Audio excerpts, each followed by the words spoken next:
చిన్న వయసులో 23, 24 కేసులు ఉన్నవాడికి ఇలా కాకపోతే ఎలా చేస్తారు? ఇలా చేస్తారని మీరు నన్ను అడుగుతున్నారా? అందరూ నన్నే ఎందుకు అడుగుతారు అంటూ మాట్లాడినటువంటి గౌరవ డిప్యూటీ సీఎం గారికి ఒకటే చెప్తున్నాం.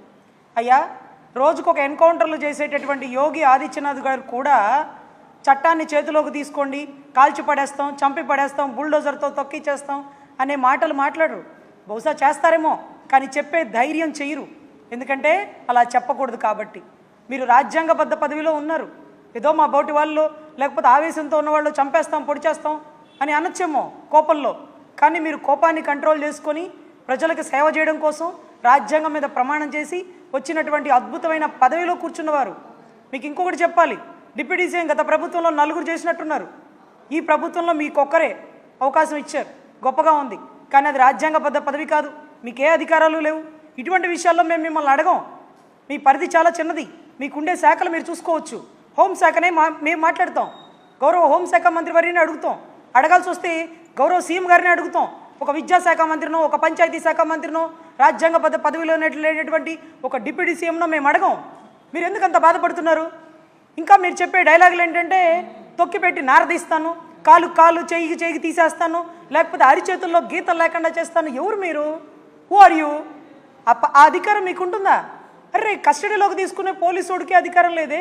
3rd డిగ్రీ పడితే ఇప్పుడు ఉద్యోగం ఊడిపోతుందని అతనికి భయం ఉంటుంది. అలాంటిది ఒక హోదాలో ఉన్న మీరు గతంలో కూడా డిప్యూటీ సీఎం అయ్యాక మీరు మాట్లాడారు. గతంలో కూడా కాలు చేలుకు చెయ్యి, వేలుకు వేలు తీసేస్తారు మీరు. ఇదేమన్నా రాజ్యాంగం పదవిలో ఉన్నారా, లేకపోతే మీరేమన్నా రాజులు అనుకున్నారా, సామంత రాజులు అనుకున్నారా? అరే, ఆ పదజాలం వాడకూడదని మీ పక్కన ఉండే వాళ్ళు కూడా మీకు చెప్పకపోవడం కడు దౌర్భాగ్యం. మీరు చూడండి, మీ పక్కన ఉండే కాబోయే సీఎం లోకేష్ గారు ఎప్పుడన్నా మాట్లాడారా? గౌరవ అనుభవజ్ఞులైనటువంటి ముఖ్యమంత్రి వర్యులు చంద్రబాబు గారు ఎప్పుడన్నా కాలు చేయి తీస్తానన్నారా? అరే, అంతకుముందు ఉన్న మాజీ ముఖ్యమంత్రి జగన్ రెడ్డి గారు ఎప్పుడన్నా మాట్లాడారా? మీరు ముఖ్యమంత్రి కావాలనుకుంటున్నారో వద్దనుకుంటున్నారో అది మీ వ్యక్తిగత విషయం. కానీ ఒక పార్టీ ప్రెసిడెంట్ హోదాలో ఉండి అరిచేతుల్లో గీతలు కనపడేవను, కాలు తీస్తాను అనే పిచ్చి మాటలు మీరు మాట్లాడకూడదు. ఈరోజు మీరు మాట్లాడిన మాటల వల్లే భీమ్లా నాయక్ లాగా రెచ్చిపోయి గబ్బర్ సింగ్ లాగా నేనేదో ఉస్తాద్ భగత్ సింగ్ లాగా చేసేస్తానంటూ ఈరోజు నాగరాజు గారు ముందుకు వచ్చారు. దాని పర్యవసానం కటకటాలు లెక్కేసుకుంటున్నాడు. గౌరవ హోంశాఖ వర్యులు చెప్పింది, ఈ రాష్ట్రంలో తప్పు జరిగితే ఏటపోతు నడిగేసినోడిని నడి రోడ్డు మీద తన్నుకుంటూ తీసుకుపోతామని. మరి ఆ మాటని డీజీపీ గారు చెప్పలేకపోయారు. ఏంటి సార్, ముద్దాయికి ముసుగు లేకుండా నడి రోడ్డు మీద నడిపించుకు తీసుకెళ్తున్నారంటే ఇంతే, ఈ రాష్ట్రంలో ఇలాగే ఉంటుంది అని అనలేదండి. ఒళ్ళు దగ్గర పెట్టుకొని ఆ జీబులో పెట్రోల్ లేదు, డ్రైవర్ అందుబాటులో లేడు, అందుకే నడిపించాల్సి వచ్చింది, వాళ్ళతో పాటు మేము కూడా నడిచినాం కదా అని అద్భుతమైన పదజాలంతో సమాధానం చెప్పారు. మీలాగా విర్రవిగిపోలా. 5 ఏళ్ళే ఉండేది మీరు, వాళ్ళు 62 ఏళ్ళు ఉండాలి. మళ్ళీ మీరు పెంచితే ఇంక 2 ఏళ్ళు పెంచుతారు కదా. సో దయచేసి ఇక్కడ ఉండేటటువంటి వ్యవస్థలో తప్పుని ప్రశ్నించండి. గౌరవ హోంశాఖ మంత్రి వర్యుల మీద మీకు ప్రేమ ఉంటే రాఖీ పండగ పిలిపించుకొని రాఖీ కట్టించుకోండి, గిఫ్ట్కి ఏదైనా డబ్బులు ఇవ్వండి. అంతేగాని ఆవిడ మేకప్ గురించి మాట్లాడారని చెప్పి మీరు దాన్ని కూడా తప్పు అంటున్నారు. తప్పే, మేమంటే మేకప్లు పూసుకునే టైం ఉండదు, ఆవిడ మేకప్లు వేసుకుని వస్తారేమో, అలా కూడా తప్పని అనకూడదు. అమర్నాథ్ గారు ఎందుకన్నా అన్నావంటే గుడ్డు బాగలు కొడతానందమ్మా, గుడ్డు బాగలు కొట్టిద్దంట, వాడు వీడు అంటుంది. 3 తరాల చరిత్ర ఉందమ్మా రాజకీయ బ్యాక్గ్రౌండ్, అలా వాడు వీడు అనొచ్చా? నేను ఒప్పుకున్నా, మా వాళ్ళు ఒప్పుకోలేదమ్మా, అందుకే అలా మాట్లాడాల్సి వచ్చింది. ఏ రోజున నేను మాట్లాడానా అని ఆయన సమాధానం చెప్పాడు. కానీ మేకప్ మీద మీరు పెట్టిన శ్రద్ధ, మీ పార్టీ కార్యకర్త ఒక దళిత మహిళని, ఒక పంచాయతీ శాఖలో పనిచేస్తున్న మహిళని కుక్కను కొట్టినట్టు నడి రోడ్డు మీద పోలీసుల కర్రలతో పోలీసులు చూస్తుండగా కొడితే, ఒక మహిళే కదా, మనకు ఓటేసిన మహిళే కదా, ఆ అమ్మాయి కూడా నాలాగా అన్నా అని అంటుంది కదా, ఏ స్పందించలేదే? నీ ట్విట్టర్లో పోస్ట్ పెట్టలేదే? ఒక మహిళ మీద దారుణంగా నడి రోడ్డు మీద చేస్తున్న చర్యని ఖండిస్తున్నాను, నేనుండే ఈ రాష్ట్రంలో ఇలా జరగకూడదు అంటూ ఖండించాలి కదన్నా. అక్కడా ఖండించరు. ఈరోజు మేకప్ గురించి రాష్ట్రం మొత్తం స్పందిస్తుంది. మహిళా కమిషన్ చైర్పర్సన్ గారు, అమ్మా మీకు పాదాభివందనాలు. అరే, కళ్ళ ముందు నడి రోడ్డు మీద కుడుతున్న వాళ్ళకి సమాధానం చెప్పరు. సుగాలి ప్రీతి తల్లి మీ దగ్గరికి ఎందుకు రాలేదంటే ఆవుదేముందులేండి అనిందట. ఆవుదేముందులేండి, ఆవిడేం చేస్తుందిలే పాపం అనిందట. ఆ పరిస్థితికి వచ్చారు. ఈరోజు మీరు లెటర్ రిలీజ్ చేసినారమ్మా, ఏమనంటే మేకప్ గురించి మాట్లాడతారా అంటూ లెటర్ రిలీజ్ చేసి సమాధానం చెప్పాలని అడిగారు. సో ఈ లాకప్ డెత్ ఏదైతే ఉందో దీనికి నాగరాజు గారి కుటుంబ సభ్యులు ఎవరైతే ఉన్నారో, అమ్మా మీకు క్షమాపణలు చెప్పుకుంటున్నాం. మీ భర్త అనుకోకుండా చేసిన తప్పైనప్పటికీ పైన ఉండేటటువంటి శాఖలు ఎవరైతే ఉన్నారో కన్సర్న్ డిఎస్పీ గారో ఏసీపీ గారో జరిగిందేదో జరిగింది, పొరపాటున దానికి చెయ్యి తగిలి చచ్చిపోయాడు, గట్టిగా కొట్టే చచ్చిపోయాడు, ఆ కుటుంబ సభ్యులకి ఆ శవాన్ని అప్పచెప్పి క్షమాపణలు అడిగి ఉండొచ్చు మీ భర్త ఒకవేళ పొరపాటున తప్పు చేస్తే. ఎందుకంటే మీ భర్తకి ఈ విజయవాడ రాష్ట్రంలో అంటే ఈ విజయవాడ జిల్లాలో మంచి పేరే ఉందమ్మా. కానీ నీ భర్త పేరు చెడగొట్టింది మేం కాదు ఈ ప్రభుత్వం, ఈ పైన ఉండే శాఖలు. పొరపాటున తప్పు జరిగి చనిపోతే మీరు అడగచ్చు, అభ్యర్థించవచ్చు. ఆ కుటుంబం కూడా మీ బాధని ఆవేదన అర్థం చేసుకొని ఆ శవాన్ని తీసుకొని ఆ తల్లి ఆర్తనాదాలతో వినిపించుండేది. కానీ నీ భర్త చేసిన తప్పుని కప్పెట్టి కాపాడి ఏమవుతుందిలే ఆ శవాన్ని చూపించేది ఎందుకు, ఆడ పక్కకి వెళ్ళి కాల్చిపడేసి మున్సిపాలిటీ దగ్గర అరే ఎక్కడో హోటల్లో చంపేసినారంటమ్మ తల్లి, టాస్క్ ఫోర్స్ అంట. దీనికి తోడు ఏదైతే బస్ స్టాండ్ దగ్గర ఒక అనాథ శవంలా పెట్టారట. మీరు దయచేసి గౌరవ డిప్యూటీ సీఎం గారికి చెప్తున్నా, అన్నా ప్రొసీజర్ మీకు తెలీదు. ఒక అనాథ శవం దొరికితే దానికి ఫోటోలు తీస్తారు, దానికి లేకపోతే పుట్టుమచ్చలు రాసుకుంటారు.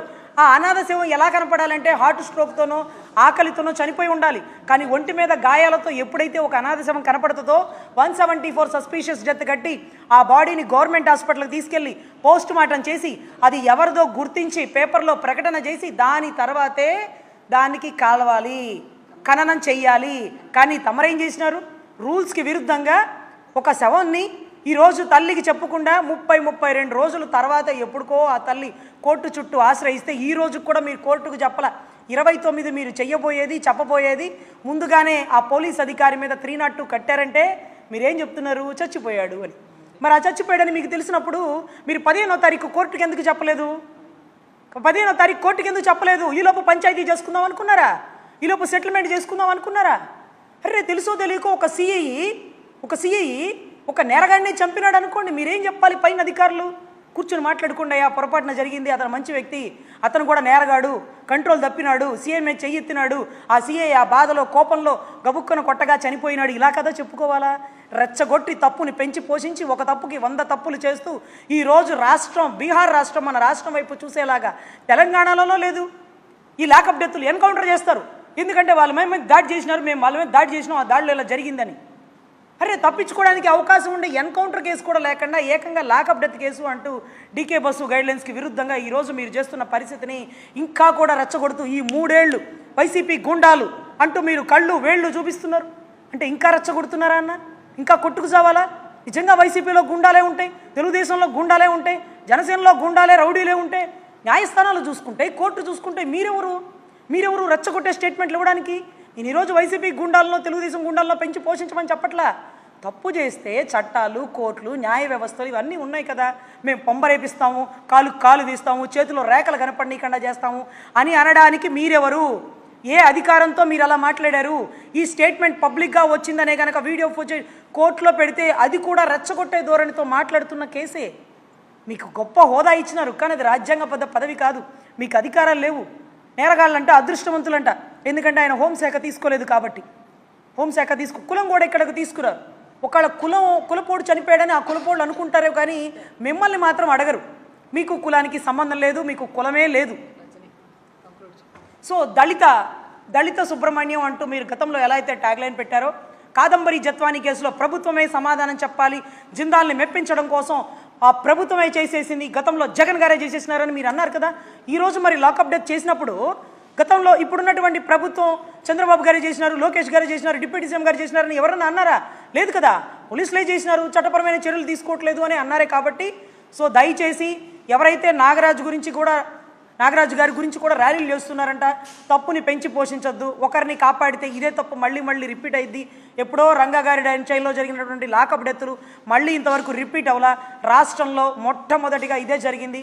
సో కఠినమైన చర్యలు తీసుకుంటే తప్ప ఇలాంటివి రిపీట్ కాకుండా ఉంటాయని గౌరవ సీఎం గారికి, హోమ్ మినిస్టర్ గారికి మాత్రమే చెప్తున్నాం. డిప్యూటీ సీఎం గారికి సంబంధమే లేదు.